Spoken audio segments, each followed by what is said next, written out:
bringing you discussion on political discussion, educational discussion, social and religious matters, all is quest towards rebuilding our nation.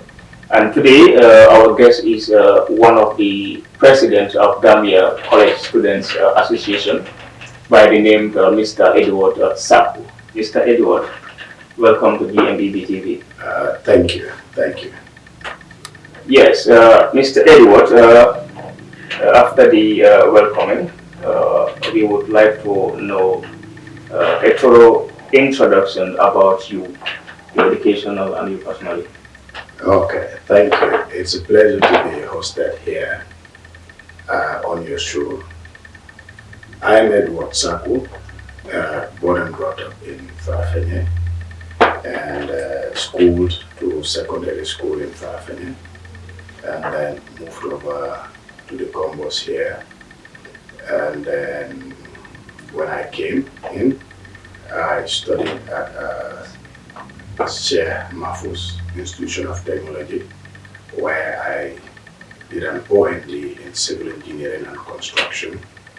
And then from there, the other post-secondary school education I had is the Gambia College, where I am pursuing my English language and an advanced diploma majoring in English language and physical and health education. So basically, that's the synopsis on who Edward is on education. Yeah. Yes, thank you very much. We understood that you once served as a president of the Gambia College Students Association.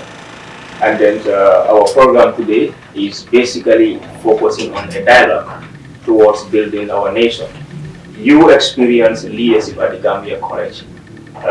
We would like to engage you through the tenure that you serve as a president at the Gambia College on certain things so that at least we can pave a way to the aspiring leaders at the college so that at least they can follow the root steps that you have already experienced.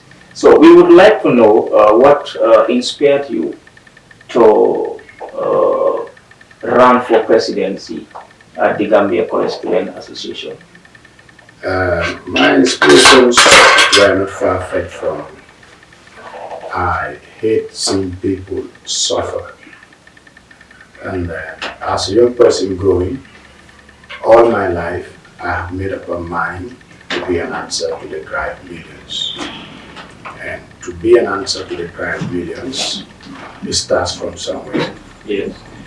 When I got into the college, I had a sister who found it very difficult to receive her attestation and then pick up a job with the ministry. Okay. Then she called on me and asked that I should help. Imagine at the time I was a year one student. My sister, who was a final year student, reached out to me for help.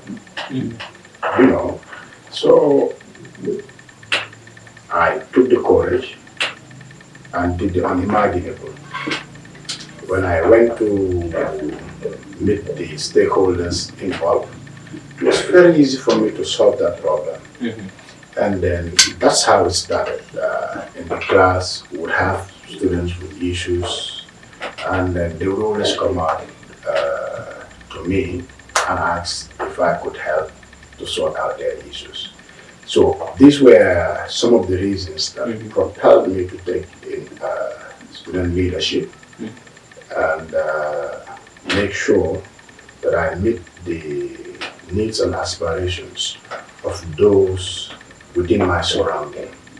So basically, these were the reasons why I was propelled into taking leadership at the college, just to meet the needs and aspirations of my colleagues.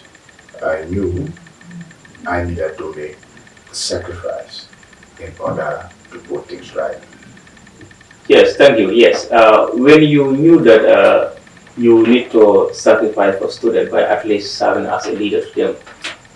What procedure have you taken towards you being elected to a president for that matter? From the starting, we understood that politics at Gambia College is always hectic. So can you take us through the way that you took towards the campaigns and then up to Yes. the time when you were elected as a president? Politics everywhere. At school level, it's difficult. National is difficult. In fact, I think it's more difficult, especially at current level. The steps I took were I made a consultation, met lecturers that taught me, and then I also reached out to close friends. I told them my intentions of what I wanted to do. I had the blessings from some, and then some doubted that it was not possible, Sure. given the nature of politics. Yes, so those who didn't see it possible, I nearly gave up.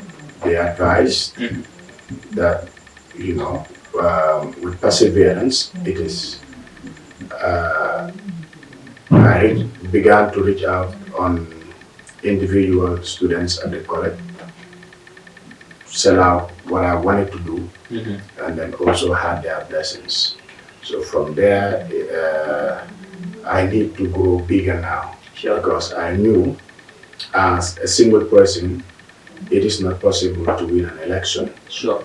I needed to work with people in order to win. Absolutely. So then I started sharing the vision to people I thought they were influential at the time. I shared the vision.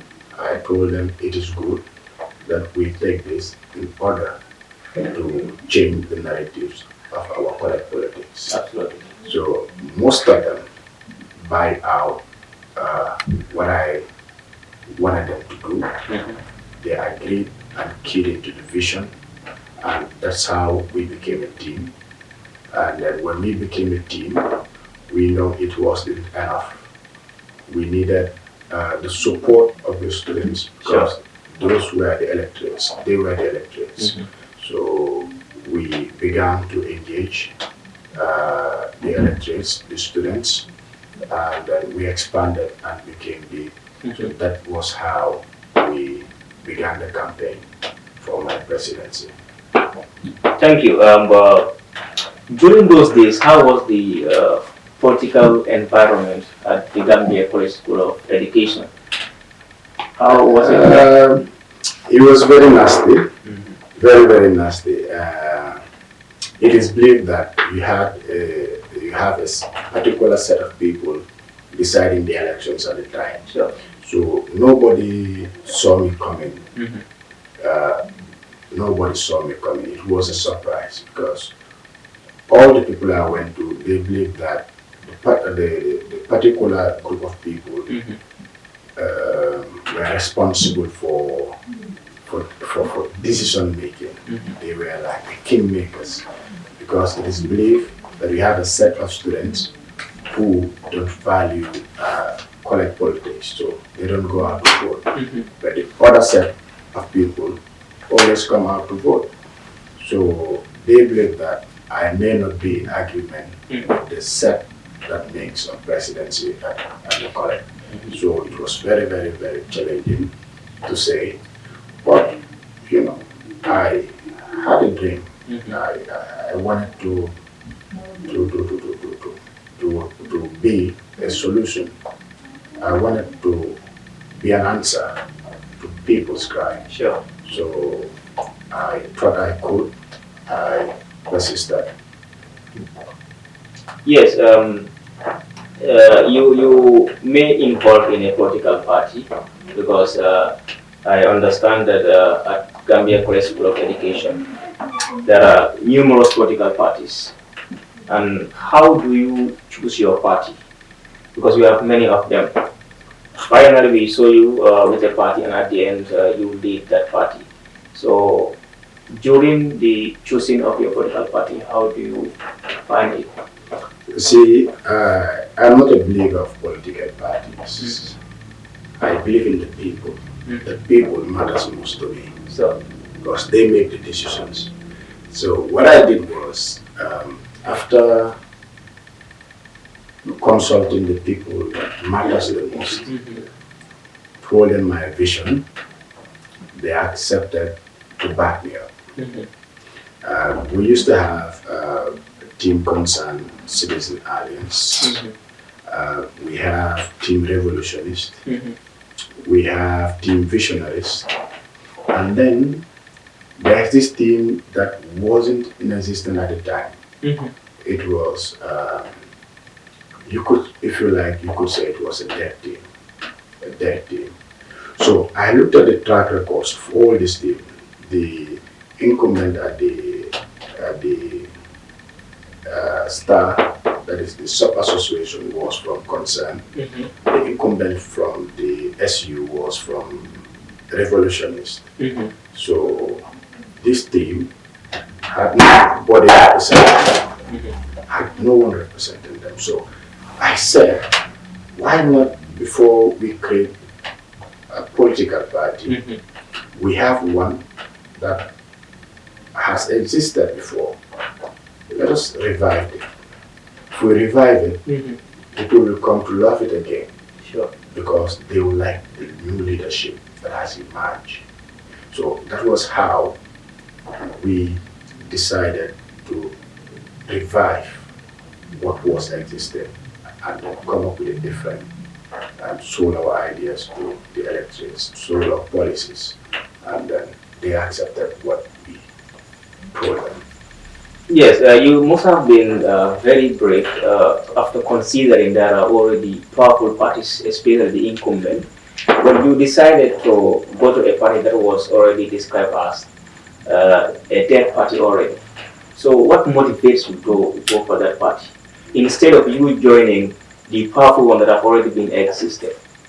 Yes, I'm a believer in grassroots. So we did very intense grassroots mobilization. We talked to the people, we engaged the people, and these people we talked to and engaged assured us that they will support us. So we studied the political environment. We understand that going with the existing parties was going to disturb us. Sure. These people wanted something that was new. So this party was forgotten for a very long time. They had no leader representing them. So we now thought of reviving it because they had their constitution already. So before we go to make another, the time would have permitted us. So that was how we decided that let us revive this. Let us bring it back. It can be greater than the existing ones. Yes, the existing ones here, we are referring to Team Concern, Student Alliance. Yes. I understand that still now they are very powerful. How was your politics between you on the Team Webs and Concern by the time? It was very difficult because they were actually our main opposition. Sure. And at the time they were the incumbent. Very powerful, very, very powerful. So it wasn't definitely easy. They were powerful, they had a base, and then if you wanted to win them, you must be counting 3,000 votes if you wanted to win them, to neutralize their votes before you even start the election. That's huge. So they had a base. But what we did was, we knew they had a base, so we also come up with mechanisms to also set a base. So when we set a base, we have a rough estimation on the number of people we are expecting from that base. So that base helped us to neutralize their votes and then began the race. So this is it. It wasn't very easy, but with the right minds and proper planning, strategic planning, we were able to overcome. Yes, you were able to overcome. And finally, to the election, before you listen,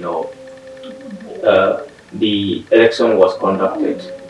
I understand that there are other parties that were less powerful compared to West Biden and Concern. Were they in any way trying to form any coalition between you and them, or not? Yes, they were. You see, the image of teamwork was ground shaking. So they knew that a party has been revived. They knew we would cause upset. So we had two parties that reached out to us, and we almost agreed with the first one. But for some reasons, after we analyzed at executive level, we thought that it wasn't the best decision at the time to collate with them. So we later went in for team revolutionists and had a coalition, and we agreed in principles, and that was how we joined and then contested for the SU elections. And finally, you won it. We lost the SU elections. Okay. We lost it. Okay. In fact, we lost all the seats we contested in, and then won the unopposed seats. Okay, the unopposed. Yes, we won the unopposed seats, but the seats we went for elections, we lost them. Yes, you must have some feelings, after starting a new project. You go in for election for GCSU and you lost all the contested posts except the unopposed one. And yet you want to contest on the S.T.A as a president. How do you found that? Yeah, I have to believe that we didn't give the people what they wanted. Okay. The people knew exactly what they wanted, and they were waiting to see that before they turn out to cast their votes. So it was very demoralizing. Most of my team members relaxed after war. Okay. They thought that the team that won us in the polls were untouchable. But some of us have this conviction that you never can be great if you quit. Sure. So we persisted, and as God will have it, at the S.T.A elections, we won all seats and lost one. Okay. So it was more than a landslide, but a sea-slide victory. That was amazing. From losing almost all the contested positions, you go in for this election and lose only one. Yes, we cleared all because the students needed to see the faces that contested in the S.T.A elections. So they were waiting for us. Yes. Now let's move to the agenda that you were selling to these people. You ran for presidency in order to address a particular problem, because we understood that there was that misrepresentative and then political deception at the school was very high. So you came with a new project and a new agenda after you've been elected as a president. Were you able to fulfill some of these policies that you promised this innovative? Yes, I was able to. In fact, I did more than I told the student I was going to do. Yeah? I think yes, the only thing that I regretted that I did not do was the creation of the S.T.A website. Okay. Yes. You see, my tenure as president was the shortest. We wanted reforms. All the presidents before me kept blaming COVID-19. So when I came, I decided to cut my term shorter. And then I served as president for just 8 months instead of the 12 months constitutionally mandated for a sitting president to serve. Now, I promised the students that I was going to build a website where students will interact and debaters' activities will be featured there. But I could not due to technical reasons. I needed the expertise I needed to sort this out. Wasn't available, and it wasn't possible for me to have done that. But I was able to do more than I promised the students. During my tenure, we saw a resolution to missing grades. It has been minimized compared to before. And we also saw that there was stability. And we had a cordial relationship.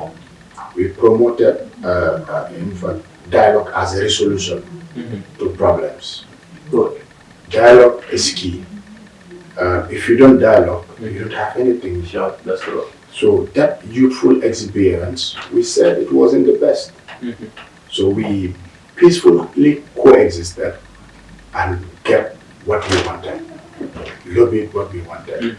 We saw the late release of the timetable was no longer delayed. So that was something we did. We hosted extracurricular activities that were the best ever. We increased the prices from, I forgot the exact amount, but the prices we staked were more than ever before. We attracted sponsorship for those activities. Lamin Jassy of GFF was one of the main sponsors of our activities. That was good. We had the missed competition. We did a lot of things. In fact, we championed the 500 chairs that were brought to the School of Education when there wasn't available seats. We built monuments for the School of Education, and we basically did a lot of change that we brought. Yeah. Yes, with regards to the missing grades and so on, this has been a concern for many students, and it is affecting many students. Most of the time, when students are graduating in their third year, they will lately receive their attestation due to missing grades. What makes it impossible for such to be addressed well before they graduate? I don't think we have anything that makes it impossible, because as far as I know, there is progress with regards to the issue of late attestation. So, one, we made a study to understand why do we have such a case. Research has shown us that we have some students who would be at the college without registration, without registering in any, without registering their courses, their courses in the portal. That's a factor. And how do we combat that factor? How do we sort out that problem? Because once they register, they will upload. We also have some lecturers who usually do not upload their grades, but that has been addressed. And now, every lecturer is mandated to upload grades, and all students are forced to register in the portal before they are allowed to sit for the course, to attend lectures for the course. So with this, it's going to minimize the issue of missing grades, and it is also going to help in the early release of the timetable. Receipts also comes in. So receipts now, instead of accumulating a very big number of failures and allow the students to receive after their final year. Yes. Now it is done on timely basis. Good. So these are some of the resolutions we arrive at, and these resolutions are ongoing. Yes, and regards to the Arabic student, you understand very well that some of them don't understand the English language much. And then for them to fight for their own issues is always a challenge for them. Were you in any way trying to assist them with regards to their grades, their studies, fees concern, and other issues that they may have faced? Yes, I must say that I thank God that I have the best education minister ever that the School of Education can have. Very proactive and understand his work. He has been very, very resourceful in terms of addressing academic needs of the students. Yes, he has been on top of his feet all through the months we served in office. Yeah, but yet still now, because last recent projects, the same Arabic students, were alleging leadership that they are not considered in many ways, especially with regards to their issues. No, you wouldn't say the same Arabic students because those we had completed. What happened is a fraction, alleged because of their political interest. So they were just a fraction. So you don't take this fraction and generalize it. So I wouldn't agree that Arabic students didn't, but a fraction in the Arabic section, alleged that. Yeah, but these are live complaints that we normally receive, and you may have heard about those issues. Yeah, yes. They feel like they are isolated, they are not considered. So such has been a rumor at Gambia College. It has been a rumor, but it's not justifiable because as far as we know, my administration rendered help to the Arabic students more than any other student at the Gambia College. In fact, at some point, we are biased because we directed all our energy and resources to them. So I will still say those that we offered help. In fact, it wasn't help. We did our service. We did what we were put in to do. So it wasn't enough to some, and that is it. No leadership can ever get it all right. But 95%, it's enough to say that the leadership has done its best. That's true. That's true. Was there any ministerial post that was handled by Arabic students, or either exposed to leadership? Yes, we have the Ministry of Culture and Welfare, which was an Arabic student. Okay. And my chief technical advisor was an Arabic student. Okay. So we, for the first time, had a very diverse and inclusive student governance. Yeah. Okay.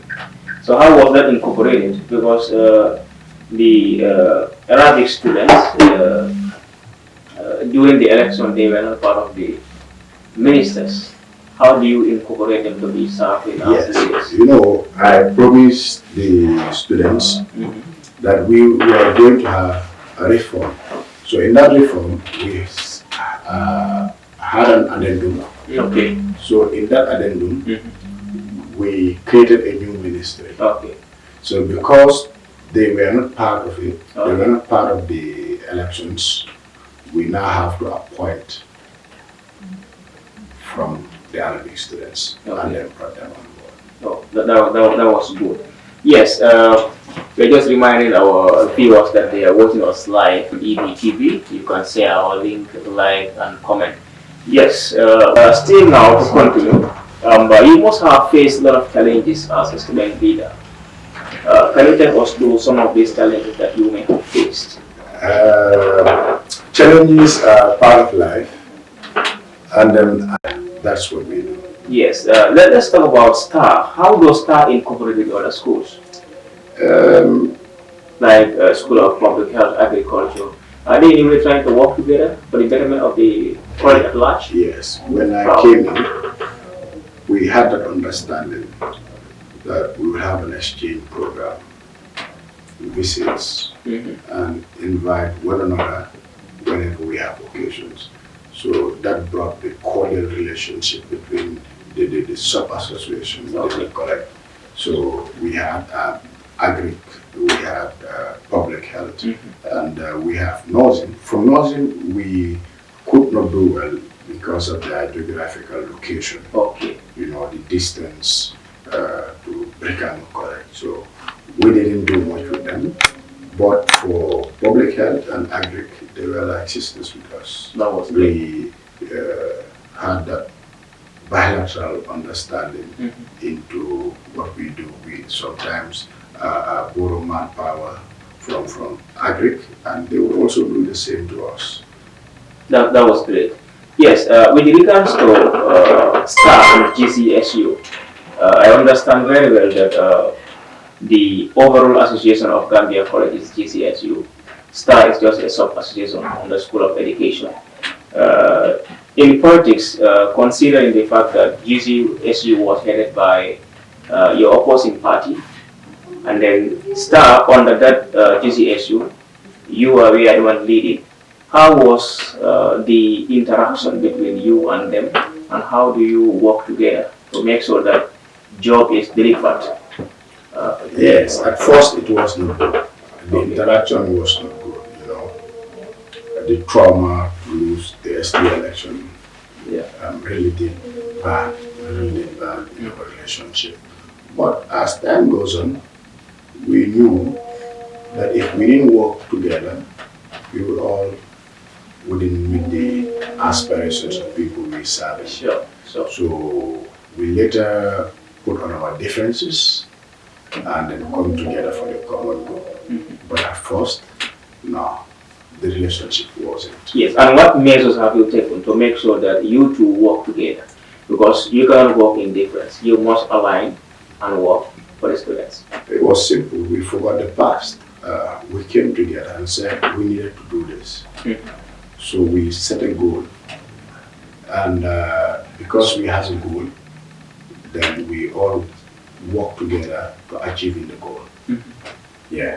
So basically, we didn't work because we have to. We worked because we needed to work. We needed to work together at the time. And who was the president by then? His Excellency Ismail Kiwa was the president. Which school?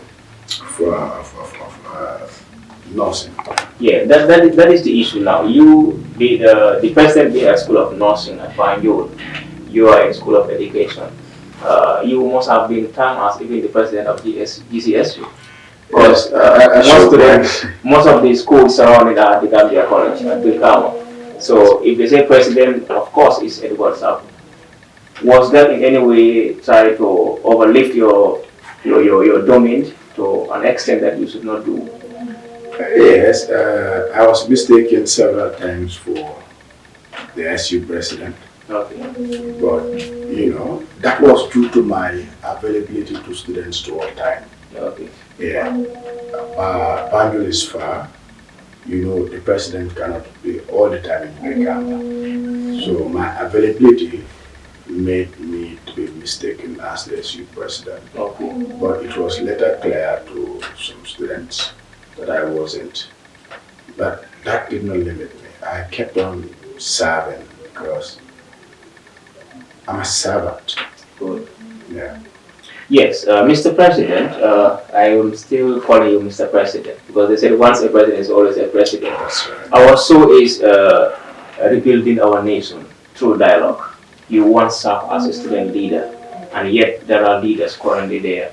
What advice would you have for those people so that at least they can be able to incorporate and represent very well for the student that voted for them? Because we understood that students at Gambia College are facing different challenges. What advice do you have for the current leaders there?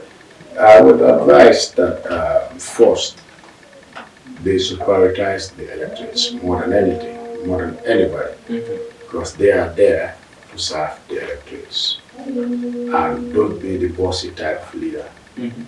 Be the servant type of leader who are listening to the cries, the needs and aspirations of the young people that put them in office. Basically, they should be problem solvers. And solving problems, you establish fact-finding, and then dialogue is key. attain that. That's great. Finally, we have reached the tail of this program. I will allow Mr. President or the former president of S.T.A, Student Teachers Association, to send his final words to the viewers.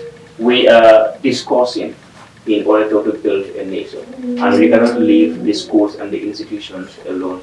We must engage all of these bodies to make sure that we build a nation that we yearn for. What is your final message? Thank you. Thank you.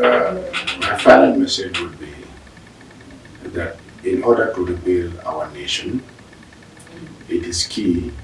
The leadership we have is key. So leadership plays a very essential role in rebuilding any nation. Sure. And many a times people will say, I don't want to be a politician. But you will realize that a nation cannot grow without having politicians. Sure. Now, the traditional means of politics of deception in this 21st century is no longer ideal. People know who is genuine. So I want to encourage young people to know the type of leadership they will vote for, and also encourage them to stand up and take leadership and take politics as a domain to effect change. Let them not take politics as a domain to fame and eventually oppress their subject, but rather a domain in order to build the nation, just like the theme of this program. Sure. Yes. Yes, thank you very much, Mr. Former President. It was nice to have you today. It's a pleasure. And then thank you so much to our dear viewers. You are watching us live on GMEB TV here in Banjul at our main studio. We thank you so much. Follow us for more. We will be continuing this program in our next show. That's going to be on Saturday from 6 to 8 o'clock. Do follow for more. Subscribe and share.